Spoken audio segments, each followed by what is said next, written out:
Kita ke sorotan lainnya, Saudara. Partai Golkar merespons kabar akan bergabungnya Presiden Joko Widodo ke Partai Golkar. Wakil Ketua Umum Partai Golkar Erwin Aksa membenarkan salah satu agenda Munas Partai Golkar pada Desember 2024 mendatang adalah pemilihan Ketua Umum Partai. Menurutnya ada sejumlah syarat yang harus dipenuhi untuk bisa menduduki kursi Ketua Umum. Di antaranya adalah mulai dari pernah menjadi pengurus Partai Golkar selama 1 periode penuh hingga terus-menerus menjadi anggota Partai Golkar selama 5 tahun. Kabupaten Bandung. Memang di Desember 2024 Golkar memiliki agenda besar yaitu Munas Partai Golkar. Dan salah satu agenda dalam Munas tersebut adalah memilih Ketua Umum Partai Golkar. Syarat untuk menjadi Ketua Umum Partai Golkar yaitu pernah menjadi pengurus Partai Golkar tingkat pusat atau sekurang-kurangnya pernah menjadi pengurus Partai Golkar tingkat provinsi.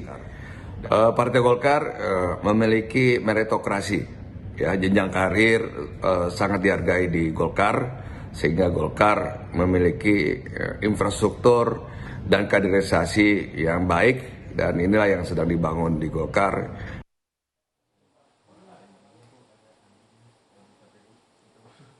Sementara itu, Saudara, soal kabar bergabungnya Presiden Joko Widodo ke Partai Golkar yang semakin santer, politisi PD Perjuangan Deddy Sitorus menyerahkan pada Presiden Joko Widodo untuk menentukan pilihan.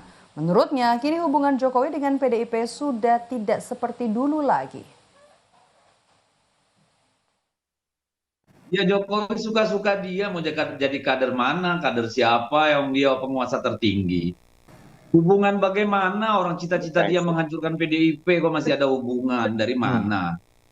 Kan jelas yang dibilang Adi Wijayanto, beliau itu ingin supaya PDI Perjuangan suaranya mengecil, berkurang. Kalau perlu ya, kan kira-kira gitu ya. Kalau sudah tahu kita isi kepala Pak Jokowi begitu, masa masih mau komunikasi?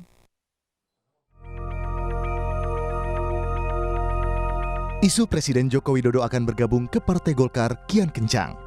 Bahkan suasana di Partai Golkar menghangat seiring kian santernya isu ini.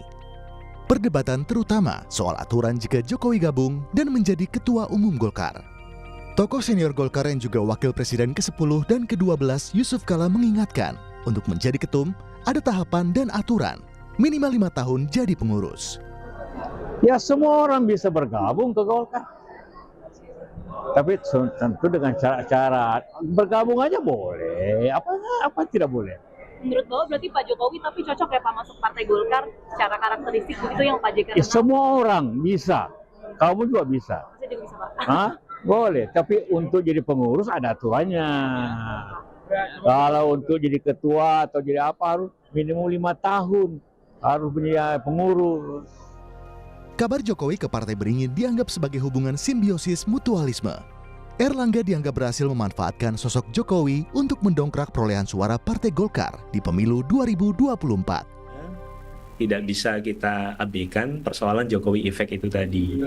Ya, kalau kita melihat mulai dari iklan Golkar di media-media sampai pada materi-materi kampanye mereka, itu memang menunjukkan satu paradoks, saya pikir ya, karena di satu sisi Golkar sendiri tidak memiliki tokoh yang bisa diandalkan dalam capres maupun cawapres, tetapi di sisi lain sandaran Golkar pada Jokowi itu juga bagi saya persis menunjukkan adanya mutualitas dalam hubungan keduanya, dan ini kan berlangsung bahkan kalau kita tarik mundur sejak 2016 begitu.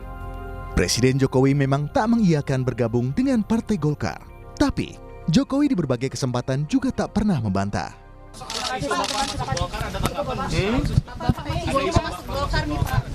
Saya tiap hari masuk istana. Isu Jokowi bergabung ke Golkar sempat berembus saat Jokowi mengenakan dasi kuning saat kunjungan kerja ke Jepang Desember 2023.